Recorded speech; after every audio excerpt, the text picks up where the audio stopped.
Has been a fall in trust, maybe 1, 2, at maximum 4%. What's much more significant is the fact that if you look year on year, there have been significant shifts over the years. My point of view is that there hasn't been an irreversible shift in public trust. And what the data appears to show is that we've got a recovery.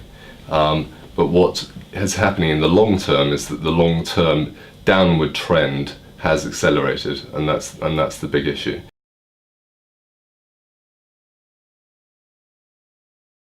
Corporate behaviour hasn't really changed dramatically. It is changing in some industries.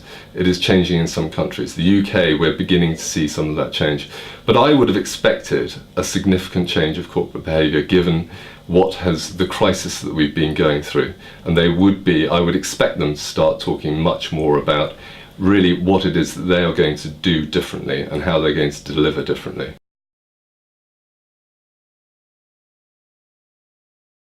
When thinking about a fall in trust and confidence, what you have to remember is that, of course, that's a mark of change of attitude, but actually a change of attitude doesn't necessarily mark a change in behaviour, and what really matters in a marketplace is a change in behaviour.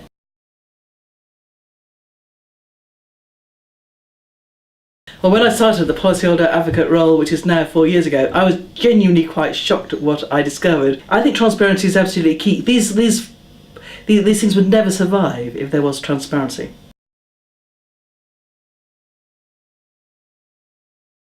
For some, probably do nothing because it's not important to you. For others, wait until the regulator does it to you.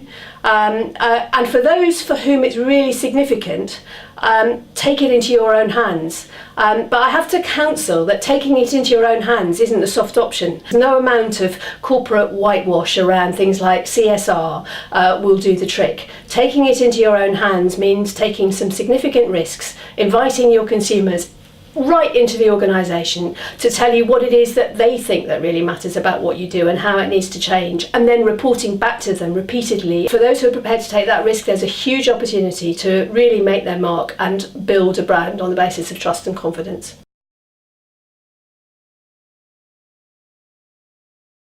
So for me, trust is restored not by what we say, but by what we do. What we've done is a rallying call from the chief executive around making things simpler for our customers, and that permeates every single level of the organisation. So we're all challenged every day to think about how can we make things simpler. Now, it's easy to say and difficult to do. We need to bring our customers closer and closer to us, understand what their needs are and their future needs are, so we're then able to produce products that they demand.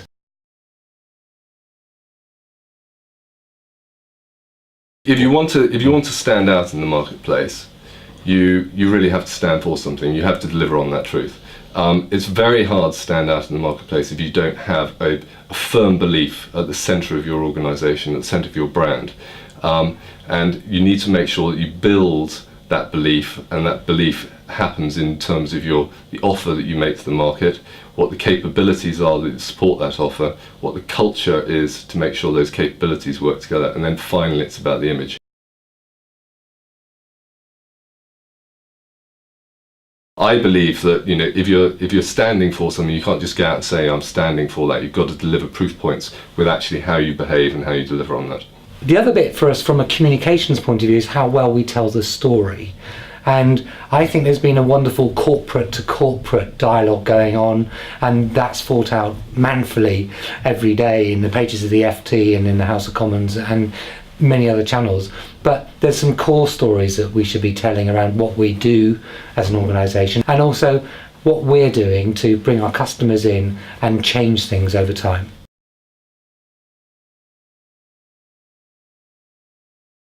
Blogs were seen as the true authors, so we had the peer-to-peer people as the true authors. We believed that the bloggers were going to be that key authorship.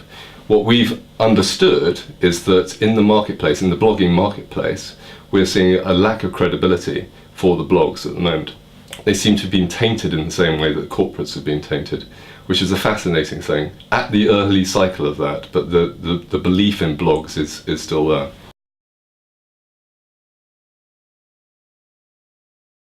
The key issue is making sure that if you behave badly, you get punished for it. Therefore, you create good products that are profitable and it makes sense, and then you can have very light regulation.